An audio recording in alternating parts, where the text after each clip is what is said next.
출애굽기 20장 1절입니다. 하나님이 이 모든 말씀으로 일러 가라사대 나는 너를 애굽 땅 종되어졌던 집에서 인도하여 낸 너의 하나님 여호와로라. 2절까지 봉독해 드렸습니다. 방금 이제 첫 시간에도 말씀해 드린 것처럼 하나님께서 시내산 언약을 세우시는 이유는 애굽에서 종되어져서 애굽만 섬기고 바로왕만 섬기던 언약 백성들을 이제 출애굽게 하셔서 가나안 땅 들어가서 하나님만을 이제 섬기는 하나님의 백성으로 이제 만들어 가기 위해서 시내산 언약을 세워주시는 장면입니다. 그래서 이제 첫 번째 나와지는 20장 1절부터의 내용은요, 하나님께서 율법에 있어서 계명을 하나님께서 이제 선포해 나가시는 장면인데요. 십계명을 이제 이해하는 과정 속에서 가장 중요한 부분은 전제되는 부분이 1절, 2절이라고 첫 시간에 말씀을 드린 바가 있습니다. 하나님께서 왜 이 십계명, 계명을 허락해 주시는가?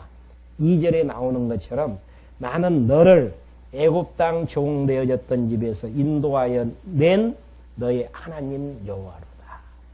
애굽에서 바로왕만 섬기고 애굽만 섬겼던 언약 백성들, 이제는 가나안 땅 주셔서 출애굽게 하셨던 여호와 하나님 잊어버리지 않고 기억해서 경외케 하시려는 하나님의 섭리의 내용이기 때문에 애굽 땅 종되어졌던 집에서 인도해졌던 그 여호와 하나님을 항상 이제 기억해 하시려는 섭리의 내용 가운데에서 1계명부터 지금 이야기를 하고 있는데, 먼저 3절 내용에서 너는 나 외에 다른 신들을 내게 있게 말지니라. 당연한 이야기죠. 애굽에서 이스라엘 백성들 인도에 내신 분이 여호와 하나님이신데 다른 신 섬기게 되어지면은 출애굽게 하셨던 여호와 하나님 잊어버릴 수밖에 없잖아요. 잊어버리면 이제 망나니처럼 이방 족속들과 짜가면서 타협하면서 또 사돈 맺게 되어지고 그렇게 하면서 이제 살아나갈 수밖에 없는 그런 이제 언약 백성들에게 나 외에 다른 신을 내게 있게 말라라는 이야기예요. 그러니까 제정신 차리고 하나님의 은혜 생각하면은 다른 신 섬기라고 해도 섬길 수 없죠. 근데 문제는 왜 다른 신을 섬길 수밖에 없나? 여호와 하나님을 잊어버리는 데서. 그래서 잊어버리지 말고 그 여호와 하나님 기억해 하시려는 섭리 가운데에서 이 십계명을 주시는 거라는 이야기입니다. 우리가 이제 그 주일날 이 자리에 나와서 예배를 드리는 이유는 의식적인 예배에 강점이 있는 게 아닙니다. 우리를 하나님의 백성 삼기 위해서 창세전 그리스도 안에서 우리를 선택해 주셨고 독생자의 아들 예수 그리스도 이 땅에 보내셔서 십자가에 죽게 하시고 성령 보내셔서 우리를 하나님의 백성으로 인쳐주셨던 그 여호와 하나님 잊어버리고 그 여호와 하나님 이제 생각하지 않고 살게 되어지면은 우리의 욕심껏 우리의 욕심의 잣대에 의해서 역사를 평가하게 되어지고 또 우리의 기준에 의해서 욕심을 이루기 위해서 살다 보면은 그냥 세상 사람이나 똑같이 살아나갈 수밖에 없잖아요. 근데 우리가 일주일에 한 번씩이라도 이곳에 나와서 예배를 드리는 과정 속에서 가장 중요한 게 하나님의 말씀을 다시 한번 상고한다라는 거. 왜 하나님의 말씀을 상고해야 되는가? 역사의 주관자가 나인 것처럼 생각하면서 살았었는데 성령 말씀을 통해서 다시 한번 확인해 보니까 역사의 주관자는 인간이 아니고 하나님이셨다라는 사실. 이게 다시 한번 생각나게 되어지면은 내 자신껏 포기하게 되어진다니까요. 그러니까 미련한 사람은 만신창이가 되어져 가지고 안 되니까 억지로 포기해서 힘들어하는 사람이 있는가 하면은 하나님이 역사의 주관자라는 사실들을 말씀을 통해서 깨닫게 되어지니까 말씀이 깨달아지는 데에서 내 욕심 포기하고 되어지는 대로 살아나가는 삶 자체. 그게 여호와 하나님을 경외하면서 살아나가는 삶의 실제적인 모습이잖아요. 그러니까 신을 앞에 두게 되어지면은 홍해를 나누셨던 하나님, 10가지 재앙을 통해서 이스라엘 백성들은 보호하시고 애굽 전 지역에 재앙을 내리셨던 능력의 하나님을 가만히 잊어버린 데에서 자기 잘난 맛에 살게 될 수밖에 없다는 이야기죠. 그러면 하나님 경외하지 할 수가 없는 부분들이고 또 가나안 땅 들어가서 좋다 하면서 살 수밖에 없는 이스라엘 백성들에게 나 외에 다른 신 두지 말라. 왜? 내가 애굽 땅 종되어졌던 집에서 너희를 인도해 낸 하나님 여호와이기 때문이다. 그러니까 여러분들이 앞에 서론 부분을 항상 전제하면서 1계명부터 풀어가면은 의미가 이제 의미 있게 이 내용을 해석할 수 있습니다. 그리고 이제 두 번째 계명이 4절 너를 위하여 새긴 우상을 만들지 말고 또 2로 하늘에 있는 것이나 땅 아래로 땅에 있는 것이나 땅 아래 물속에 있는 것에 아무 형상이든지 만들지 말며 그것들에게 절하지 말며 그것들을 섬기지 말라. 나 여호와 하나님은 너희 하나님은 질투하시는 하나님인즉 나를 미워하는 자의 죄는 갓대 아비로부터 아들에게로 4대까지 이르거니와 나를 사랑하고 내 계명을 지키는 자는 1000대까지 은혜를 베푸느니라. 그러니까 이제 이야기는 지금 무슨 이야기냐면은요. 지금 1계명 따로 2계명 따로가 아니고 다 의미는 지금 연결되어지는 부분입니다. 출애굽게 하셨던 여호와 하나님 잊어버리게 되어지면 다른 신 섬길 수밖에 없고 보이지 않는 신은 여호와 하나님 외에는 없거든요. 그러니까 다 지금 우상을 만든다라는 이야기는 보이는 신을 조각한다라는 의미가 있어요. 그러니까 보이는 신을 조각해서 만들게 되어지면은 홍해를 나누게 하셨고 애굽에서 나오게 하셨던 보이지 않는 하나님에 대해서는 망각 속에서 잊어버리고 살 수밖에 없잖아요. 그러니까 우상 만들지 말라라는 이야기죠. 왜 우상을 만들게 되어지면 출애굽게 하셨던 보이지 않는 또 그 하나님을 잊어버리고 살 수밖에 없기 때문에. 근데 여기 5절에 보면은 질투하는 하나님으로 표기가 되어집니다. 질투라는 이야기는 보통 내가 누군가를 사랑하는데 그 사람이 함께 사랑하지 못하고 결국은 다른 마음을 품고 다른 것들을 다른 사람들을 사랑하게 되어졌을 때 사랑에서 나와지는 그 심정, 그 마음. 그러니까 하나님께서는 세상에 많은 나라들이 있지만은 특별히 하나님께서 이스라엘만큼은 선택해 주셔서 제사장의 나라로 만들어 주시고 하나님 섬기는 특별한 하나님의 백성으로 삼아 주셨단 말입니다. 이걸 우리가 이제 아주 적게 생각할서는 안 되어져요. 그 이야기는 무슨 이야기냐면은 하나님하고 나하고 관계에 대한 정리가 잘 안 되어지는 데에서 하나님이 나를 사랑하셨다? 당연한 걸로 안단 말입니다. 당연한 게 아니죠. 하나님은 창조주시고 세상 모든 것들을 마음대로 주관해 가시는 주권자라는 이야기입니다. 그 하나님 앞에서 나는 아무것도 아니에요.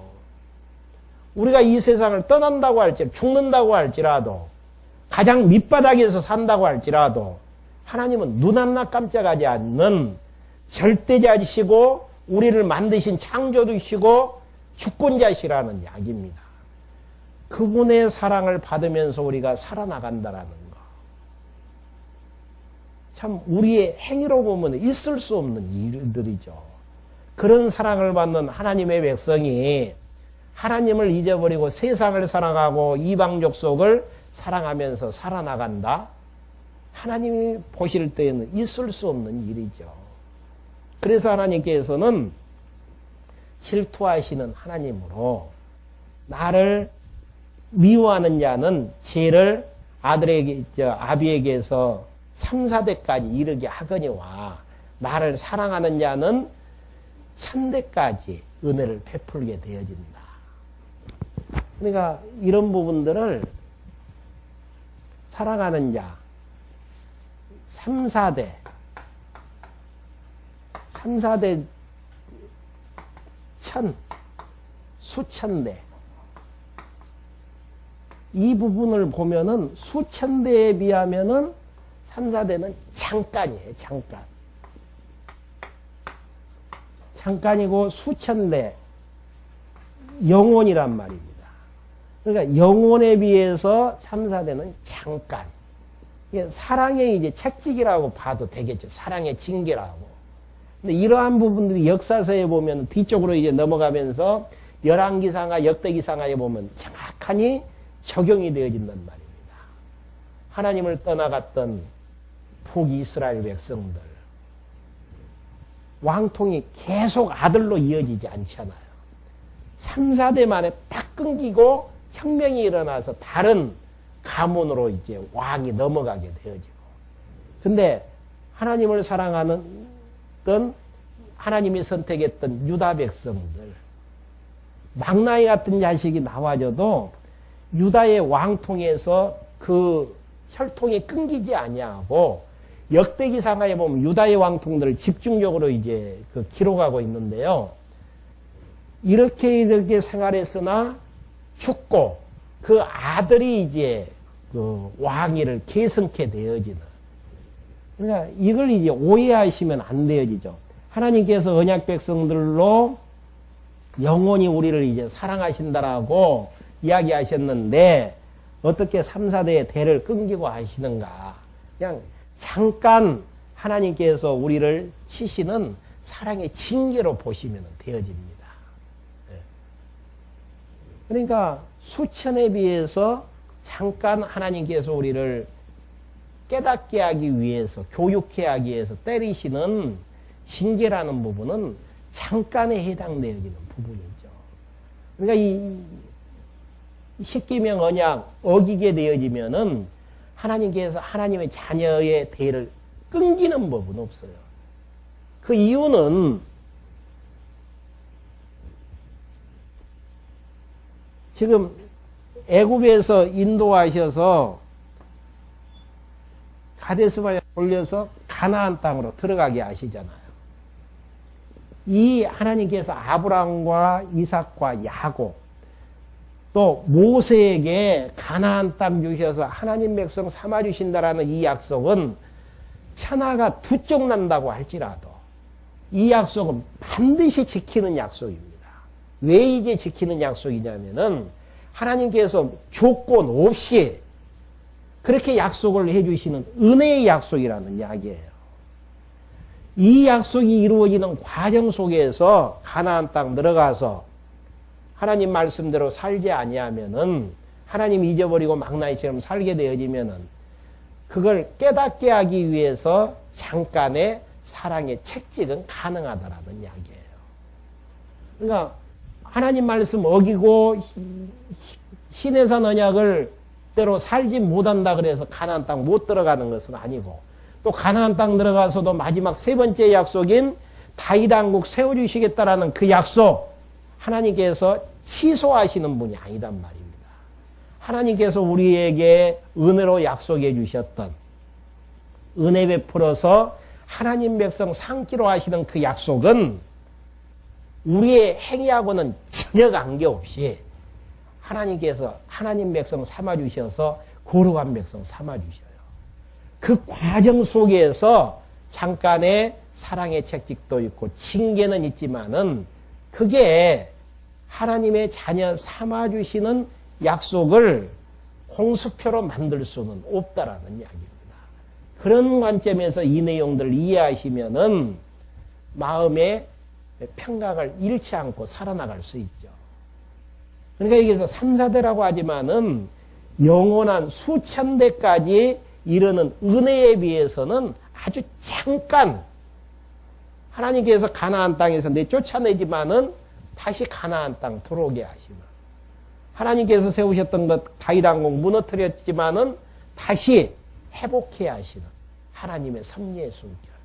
하나님의 백성으로 언약해 상기로 약속해 주셨던 이 은혜 언약은, 아브라함에게 약속하셨던 약속은 절대 이스라엘 민족의 선행하고는, 선악관의 행위하고는 전혀 관계없이 이루어지는 부분들이고, 여기에서 이야기하는 내용은 은혜 언약이 이루어지는 과정 속에서 한 가지 이제 방편으로 잠깐 주어지는 부분인 내용이죠. 그러면서 이제 7절 내용에서 세 번째 조항이 나와지죠. 너는 너희 하나님 여호와의 이름을 망령되이 일컫지 말라. 망령되이 일컫지 말라. 망령되이라는 이야기는 헛되이 부르지 말라. 다시 이제 번역을 해드린다면은 헛되이 부르지 말라라는 이야기예요. 그러니까 우리가 입술로만 부른단 말입니다. 그게 망령되이 일컫는 내용이에요. 우리가 이제 이 자리에 나와서 모든 것들을 시작하기 전에 기도로 시작을 하잖아요. 그러면 묵상 기도를 하게 되어지는데, 하나님 아버지, 그렇게 우리가 서두를 시작했으면 하나님이 내 아버지가 되시기 위해서 나에게 베풀었던 사랑과 은혜가 얼마나 큰가가 생각이 나지면서, 우리의 생각의 세계를 지배하면서 하나님 아버지 부르면은 마음이 웅크릴 거예요. 그리고 세상에서 시달렸다고 할지라도, 나를 하나님의 백성 삼으신 여호와 하나님을 잊어버렸다고 할지라도, 하나님 아버지라고 불렀을 때, 나는 세상에서 아무것도 아닌 존재인 것처럼 생활을 했었는데, 천지만물을 창조하시고 이 세상을 주권적으로 섭리하시는 하나님의 자녀가 되어지는데, 그러면은 그 불렀던, 의미 있게 불렀던 그 호칭 자체가 결국은 여호와 하나님을 경외하는 길로 가지게 되어진단 말입니다. 그런데 이스라엘 백성들이 하나님 여호와여 이렇게 부르면서도 출애굽게 하셨던 여호와 하나님을 잊어버리고 습관적으로 명제적으로만 그렇게 부르게 되어지면은 여호와 하나님 경외에 나갈 수가 없는 부분들이죠. 여기에서는 여호와의 이름을 망령되이 일컫는 자는 죄없다 하지 아니한다라는 이야기는 그냥 입술로만 그냥 여호와 여호와 부르는 자. 그러니까 그 예수님도 기도에 대해서 이야기를 하시면서요, 바리새인들의 기도를 지적을 하죠. 그냥 기도 시간만 길게 하기 위해서 장시간 중언부언하는 기도를 하든지, 대상을 하나님 앞에 두지 아니하고, 사람들이 그래도 내가 기도하니까 신앙이 좋은 것처럼 보여지겠지, 지도자인데, 이런 관점 봐가지고 사람 앞에서 기도하는 모습들 몇 가지를 지적을 하잖아요. 그런 기도는 아무 쓸모가 없다라는 외식 기도로 치부를 하는 부분들이죠. 그러니까 진짜 우리가 여호와 하나님을 부르게 되어지고 여호와 하나님을 이야기할 때에는 의미를 생각해 가면서 그분이 지금까지 나를 여기까지 인도하셨다라는 사실들이 과거가 그냥 내 머릿속에서 확 그냥 영상이 돌아가듯이 그렇게 이제 실제적으로 깨달아지면서 부른다면은 그 여호와 한마디에 기도의 내용이 다 들어있다니까요. 여호와라는 의미 자체가 약속하시고 약속대로 이루시는 분이 여호와잖아요. 그럼 모든 역사가 약속하신 대로 역사가 흘러가지는데 내 욕망대로 하나님께서 이루어지겠습니까? 안 되어지죠. 나를 향해서 예비된 모든 계획들을 하나님께서 펼치시는 과정 속에서 과거가 있었고 현재 진행되어지는 사건이 있고 앞으로 전개되어져야 될 사건들이 하나님께서 예비된 일들에 맞춰가지고 진행된다면은 되어지는 것 인정하면은 감사하고 찬송하고 되어지는 것 하나님 앞에서 인정하고 그렇게 기도의 내용들 신앙생활이 정리될 수밖에 없는 것 아니겠습니까? 우리는 참 입술로만 부를 때가 많아요. 하나님이 여호와이시다라는 의미 자체가 성경 66권의 가장 핵심적인 주제잖아요. 그러면은 그 의미 속에서는 걱정, 근심이 하나도 없어야 된다니까요. 하나님 앞에 불평불만도 하나도 없어야 되고 당연한 이야기잖아요. 하나님께서 약속대로 이루시는 여호와로 이 자리까지 오게 하셨는데 또 걱정, 근심이 없어야 된다는 것은 앞으로 그렇게 하나님의 선한 아름다운 열매를 위해서 나를 인도하실 텐데 지금은 세상과 대비했을 때에 약하게 보이고 참 아무것도 아닌 것처럼 보여도 하나님 앞에서는 당당할 수 있고 만족할 수 있고 기뻐할 수 있고 그러는 거 아니겠어요? 그러니까 우리가 너무 여호와라는 이름 자체를 망령되이 많이 부르는 모습들 그건 아닌데 그러니까 망령되이 여호와의 이름을 부르게 되어지면은 출애굽게 하셨던 여호와 하나님 잊어버리고 가나안 땅 들어가서도 내 욕심껏 살아나갈 수밖에 없다라는 거. 너무 분명한 이야기잖아요. 그리고 네 번째 조항 8절 안식일을 기억하여 거룩히 지키라. 여섯 동안은 힘써 모든 일을 행할 것이나 제7일은 너희 하나님 여호와의 안식일인즉 너나 내 아들이나 내 딸이나 내 남종이나 내 여종이나 내 육축이나 내 문안에 유하는 격이라도 아무 일도 하지 말라. 이는 여섯 동안 나 여호와가 하늘과 땅과 바다와 그 가운데 모든 것을 만들고 제7일에 쉬었음이라. 그러므로 나 여호와가 안식일을 복되게 하여 그날을 거룩하게 하였느니라. 그러니까 동기는 그거예요. 3일, 6일 동안 천지만물을 창조하시고 일곱째 되는 날 쉬셨기 때문에 이제 안식일은 쉬라고 하지만은 역사적인 배경으로 봤을 때에 애굽에서 종노릇 할 때는 400년 동안 6일 일하고 하루 쉬는 게 없었다니까요. 공사가 바쁘면은 일요일, 안식일 날, 토요일 날이죠. 토요일 날도 일을 했어야 돼요. 그리고 토요일 날 아니어도 뭐 국경일이라든지 바로의 생일이라든지 그때는 쉴 수밖에 없었잖아요. 근데 출애굽에서 가나안 땅 들어가서 6일 동안은 열심히 일하게 되어지고 토요일 날인 안식일 날은 아무리 바쁜 일이 있어도 쉬어야 된단 말입니다. 그럼 자녀들이 물어볼 거 아니에요. 왜 이날만큼은 아무것도 하지 않고 쉬어야 됩니까? 저 일 지금 빨리 끝내야 되는데요. 그럼 아버지가 교육할 것 아니에요. 애굽에 살았을 때에는 6일 일하고 하루 쉬지들 못했는데 하나님께서 시내산에 우리를 출애굽게 해서 불러서 6일 열심히 일하고 하루 쉬라고 했다. 그 의미를 통해서 출애굽게 하셨던 여호와 하나님을 다시 한번 기억해서 그 여호와 하나님을 경외케 하시려는 섭리의 내용입니다. 그러니까 우리는 토요일을 쉬는 건 아니잖아요. 육체적으로 쉬는 게 아니잖아요. 마음에 평강이 있거들랑 마음이 평안하더글랑 이 평안이 오기까지 여호와 하나님께서 나를 인도해 주셨던 그 일들을 뒤돌아보면은 여호와 하나님께서 계셨기 때문에 내가 죄에서 구속함을 얻어서 하나님의 백성으로 여호와 하나님 경외하면서 살게 되어진다. 예, 편하다 여기에 초점 맞춰서는 안 돼요. 편하게 하셨던 여호와 하나님을 다시 한번 기억하면서 그 여호와 하나님을 경외할 수 있다라는 여기에 초점을 맞춰야 된단 말이에요. 얼마나 많은 사람들이 바른 진리 얻기 위해서 방황하고 있습니까? 근데 우리는 성경신학 거저 주셨잖아요.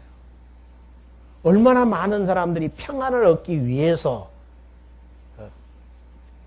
여기에도 가보고 저기에도 가보고 어느 곳이 구원이었는가 방황하면서 살고 있잖아요.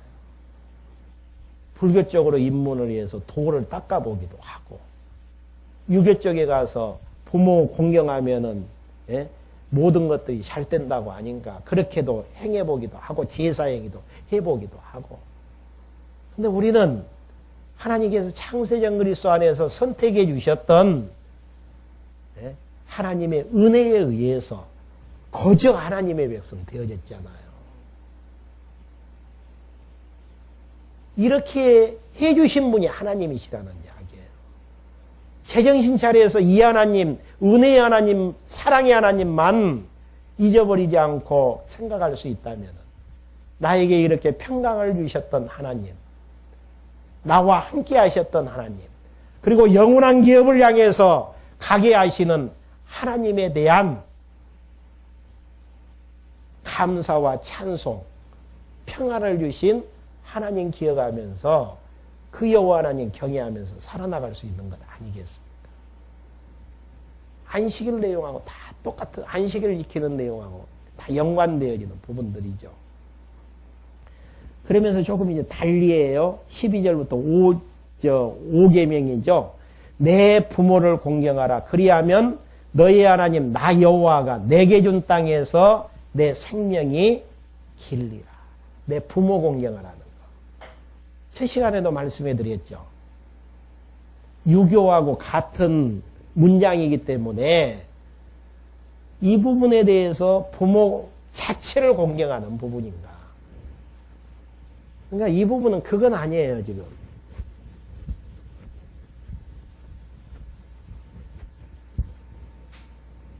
자녀, 부모. 유교는 자녀가 부모를 잘 공경하게 되어지면은, 조상들이 후손들이 대대손을 잘 살게 되어진다. 효사상이죠. 근데 기독교는 부모 위에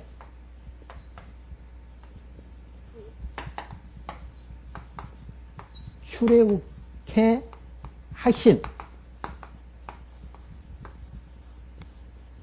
여호와가 계신단 말입니다. 그러니까 부모를 잘 공경하는 자는 부모가 하는 교육을 잘 받는 자예요. 어떤 교육인가? 출애굽게 하셨던 여호와에 대한 교육을 부모를 통해서 받기 때문에.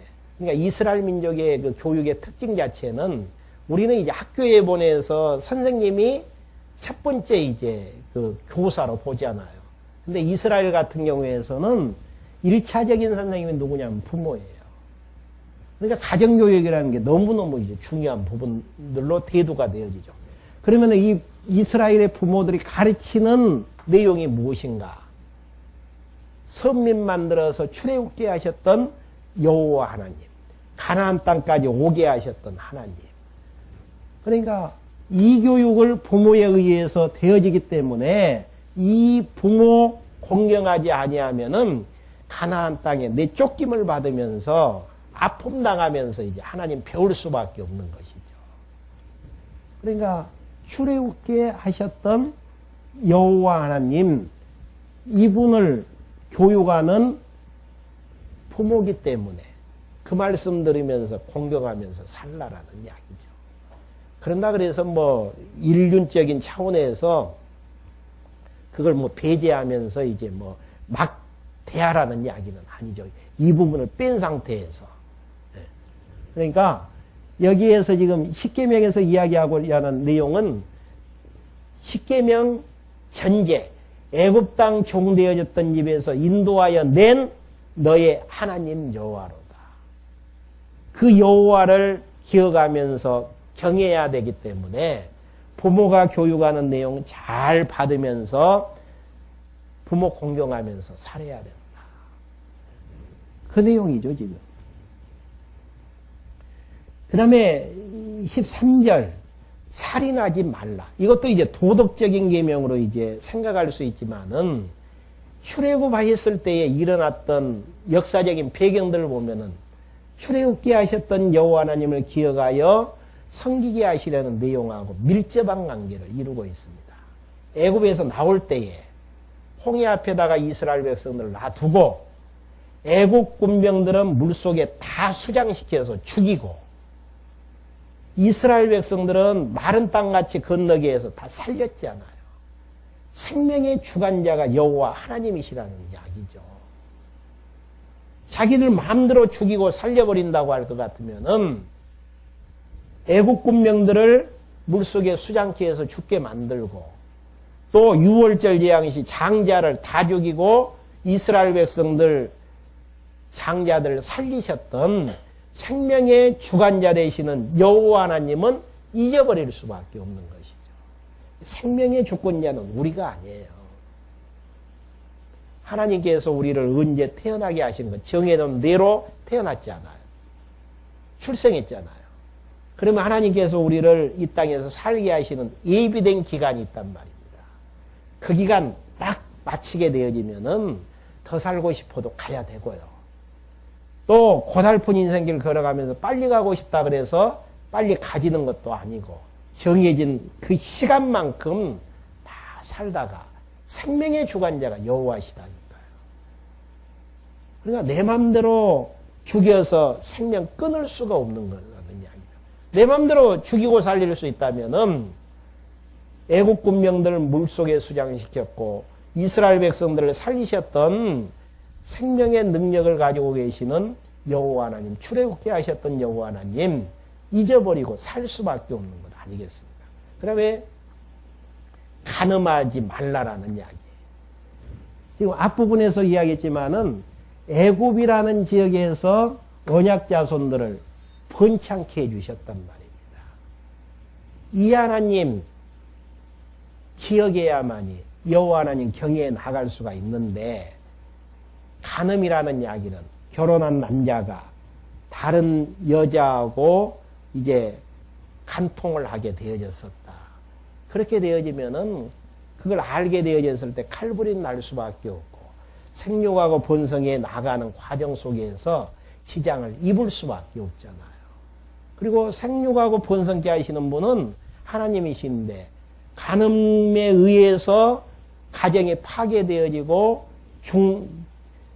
자녀들이 이제 생산되어지는 부분들이 중단되어지는 과정이 일어나게 되어진다면은 여호와 하나님 잊어버릴 수밖에 없잖아요. 그러니까 간음하지 말라라는 이야기고요. 도둑질하지 말라. 애굽에서 나오게 되어졌을 때에 종으로서 애굽을 섬겼잖아요.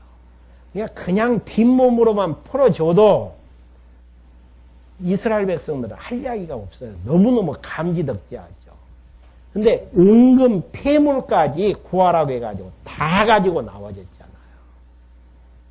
애굽 사람들이 주고 싶어서 준 것도 아니에요. 급하니까 그냥 내보내기 위해서는 달라는 대로 다 줘가지고 보낸 거란 말입니다. 그 다음에 가나안 땅 들어가서도 세우지도 않는 집, 심지도 않는 과수, 다 열매 따먹게 만들잖아요. 이러한 모든 것들이 거저 하나님께서 허락해 주시는 내용들이란 말입니다. 근데 이러한 내용들이 도둑질에서 내 자신이, 내 재산들이 불어나는 것들이 확인이 되어지면은 거저 주셨던 여호와 하나님께서 거저 주셨던 모든 것들 잊어버리게 되어지고 그렇게 하셨던 여호와 하나님에 대해서 또 잊어버리고 여호와 하나님 경외할 수가 없는 부분들이고요. 그러니까 하나님께서 다 애굽에 나왔을 때 은금 폐물 주시기로 약속하시는 약속에 의해서 이러한 모든 것들이 이제 진행이 되어지거든요. 그러니까 물질의 주인은 생명의 주인도 도둑질 살인하지 말라라는 내용을 말씀해 드리면서 생명의 주인도 하나님이시지만은 물질의 주인도 하나님이십니다. 가나안 땅 들어가서 여러 지파들에게 땅을 나눌 때에도 제비 뽑아서 나누게 하시는 이유가 제비 뽑는 것은 사람에게 달려있지만은 거기에 이제 당첨되어지는 것들은 하나님의 능력에 의해서 되어진다라는 것을 알게 하시려는 섭리 아니에요.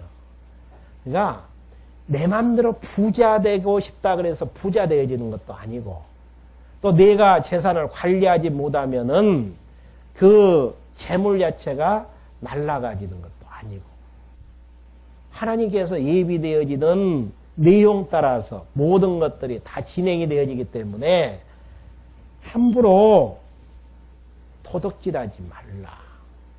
왜? 하나님께서 출애굽게 하시면서 거저 주셨고, 또 가나안 땅 들어가서 모든 것들을 살 수 있는 터전들을 하나님께서 거저 허락해 주셨기 때문에, 그래야만이 그 여호와 하나님 잊어버리지 않고 경외하면서 살 수 있는 것 아니겠습니까? 내 마음대로 부자 되는 것 아니고 거저 주셨던 여호와 하나님을 잊어버리지 않게 하시려는 섭리의 내용입니다. 그러면서 16절, 내 이웃에게 대하여 거짓 증거하지 말지니라. 예를 들어서 출애굽게 하셨던 그 진리가 대대손손 전승이 되어져야만이 출애굽게 할 때에 살았던 이스라엘 백성들도 여호와 하나님 경외할 수 있는 것이고, 그 후대들도 여호와 하나님 경외할 수 있는 것인데, 거짓이 난무하게 되어지면은 여호와 하나님 잊어버리지 않고 경외해 나가는 그 역사 자체가 거짓으로 얼룩질 수밖에 없잖아요. 그런 의미에서 되어지는 부분들이에요. 거짓말 치지 말라라는 이야기는, 진리라는 것은 하나님이 주신 그대로 보존이 되어져야 되잖아요. 근데 거기에다가 감할 수도 없고 재해서도 안 되어지는 것이고, 그러면서 이제 진리에 대한 내용들은 타락한 진리로 이제 변할 수밖에 없는데, 그런 것들을 이제 대비해서 하나님께서는 내 이웃에 대하여 거짓 증거하지 말라라고 지금 이야기하고 있는 장면이죠. 그러면서 이제 마지막 이제 십계명 부분에서 17절 내용에서는 내 이웃의 집을 탐내지 말라.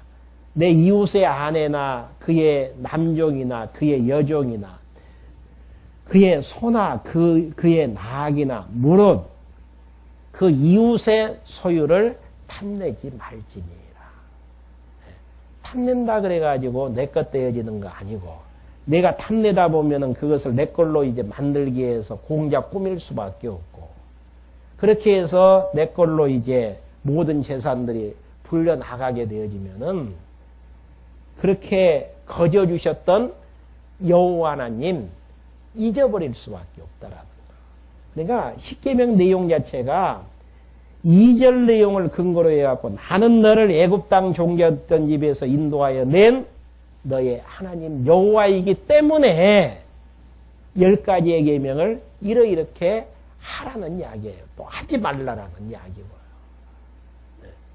그러니까 우리가 신앙생활을 해나가면서 가장 중요한 부분은요, 여호와 하나님을 잊어버리지 않고 살아나가는 삶. 그러기 위해서는 하나님 말씀 공부하셔야 된다니까요.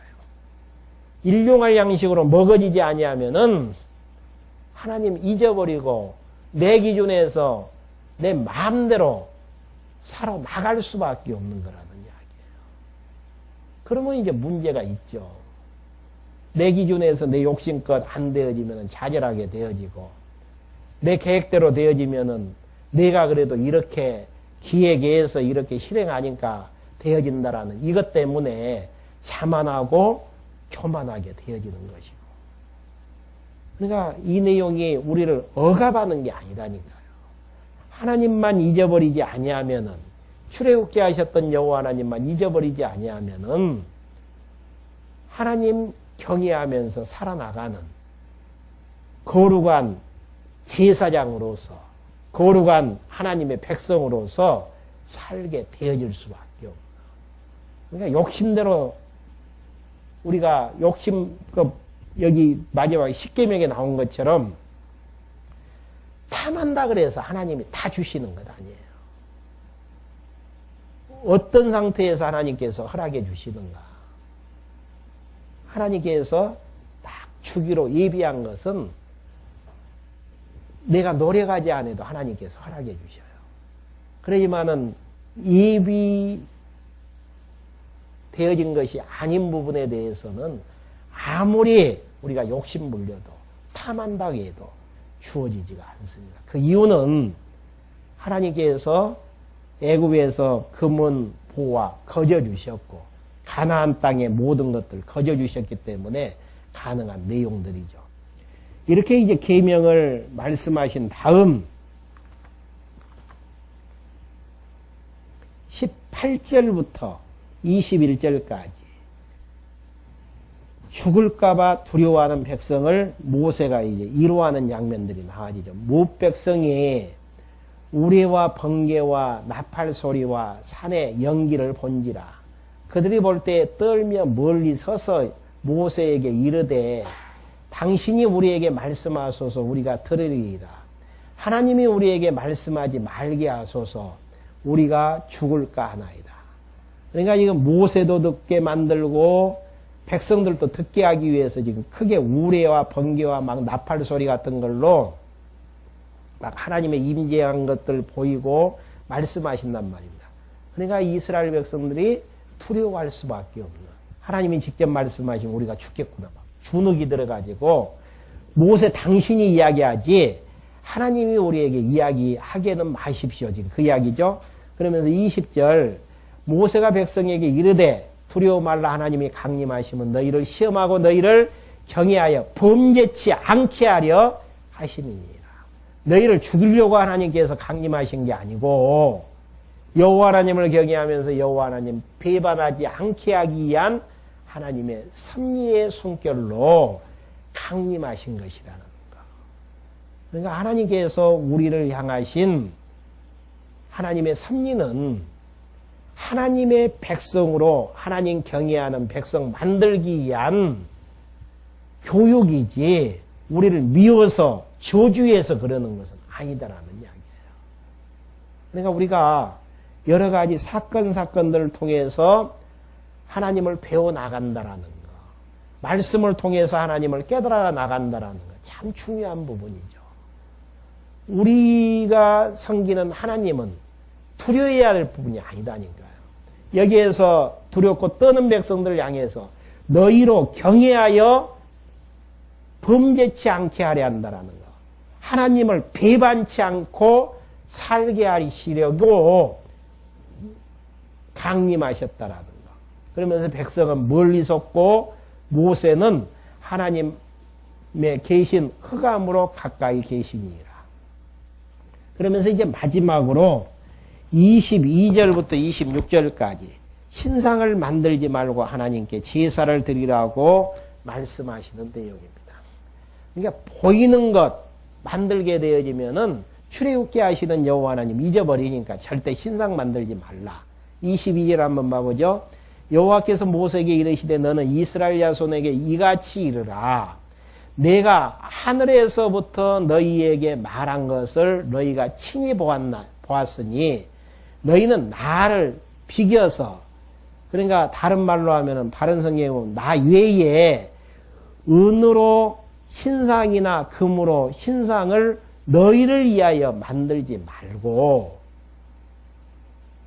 그러니까 우상을 만드는 것은 하나님을 위해서 만드는 게 아니고 여기서 하나님이 말씀하신 것처럼 누구를 위해서 만드는가? 자기 자신들을 위해서.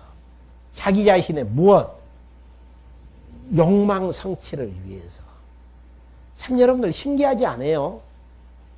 절에 가가지고 그 돌로 만든 돌 신상에게 절을 하면서 자기 소원을 아랜다라는 거. 다 자기들의 소원 성취를 위해서 있는 부분들이죠. 근데 기독교는 달라요. 하나님께서 예비된 복을 하나님께서 우리에게 허락하시고 복을 허락하셨던 그 여호와 하나님 잊어버리지 말고 경외하라는 이야기죠. 복 받은 것이 없는데 이런 질문 할 수 있죠. 우리가 생각하는 복의 관념 자체는 물질적인 복, 육체적인 복을 생각하니까 복 안 받았다라고 생각을 해요. 하나님이 우리에게 주시는 복은 하나님 나라의 백성으로 만들어 주시고 하나님 나라를 기업으로 허락해 주시는 신령한 복. 이건 이미 받은 자거든요. 그리고 완벽하니 우리에게 주어질 때에는 요단강 건너서 주님 앞에 서게 되어졌을 때에 되어지는 부분들이고요.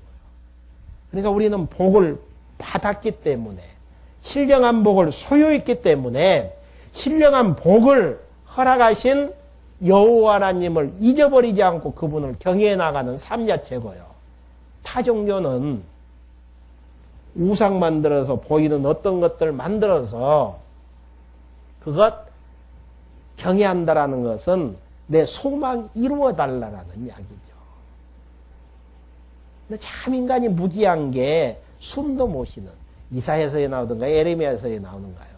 숨도 못 쉬는 나무로 신을 만들고 돌로 아무것도 할 수 없는 돌로 신을 만들어 가지고 섬겨나가는 어리석은 모습들 아무것도 아닌 거. 그러니까 뒤쪽에 출애굽기인가요?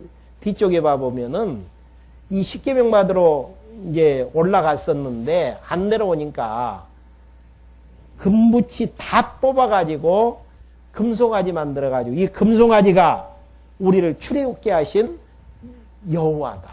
그러면서 뒤따르게 하는 어리석음을 범하게 되어지잖아요.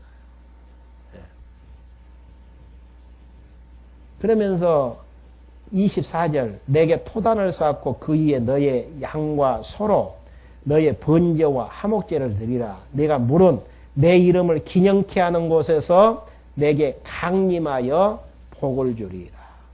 복을 준다라는 이야기는 하나님께서 아브라함과 이삭과 야곱에게 약속하셨던 그 세 가지의 복, 생육하고 번성하는 복, 가나안 땅 주시는 복, 왕국 세워서 통치케 해주시겠다는 복. 내가 내게 돌로 단을 쌓거든 다듬는 돌로 쌓지 말라. 그러니까 인위적인 방법으로 만들어서 하지 말고 있는 그대로 단을 쌓으라는 이야기죠. 내가 정으로 그것을 쪼개면 부정하게 함이니라. 너의 징계로 내 단을 오르지 말라. 내 하체가 그 위에 드러날까 함이니라. 이렇게 하면서 20장 내용 하나님께서 신의 이제 명령이라고 하는 계명, 하라 하지 말라를 통해서 출애굽게 하셨던 여호와 하나님을 다시 한번 기억해 하시려는 섭리. 그 다음에 이제 다음 시간에 나와진 21장부터 율례에 대한 부분도 20장 2절 내용을 근거로 해서 계속 하나님께서 아주 자세한 내용으로 풀어서 가르쳐 주시는 내용입니다. 그러니까 얼마나 여호와 하나님 안 잊어버리는 게 중요한가. 신앙생활에서 가장 중요한 부분이 우리를 죄 가운데에서 구원하셨고 자녀 만드신 여호와 하나님 잊어버리지 않고 사는 거. 그러면 경외심은 나오게끔 되어 있어요.